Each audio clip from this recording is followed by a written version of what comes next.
TDOT officials are calling the damage to infrastructure from Helene flooding unprecedented. According to our sister station, WSMV in Nashville, TDOT officials say they are still in the assessment and debris removal phase.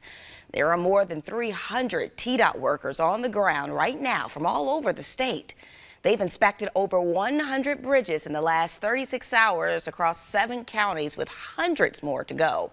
Right now, 27 sections of TDOT roadways and 14 state bridges are closed. 5 of those bridges completely gone. And to make matters worse, thousands are stranded in northeastern Tennessee. And while help is on the way, it's slow getting there with those massive floods and bridge collapses. The mayor of Greene County described the scene as apocalyptic.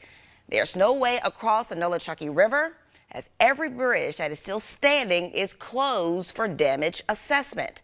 The Red Cross is working with the Tennessee Emergency Management Agency to set up distribution centers and shelter.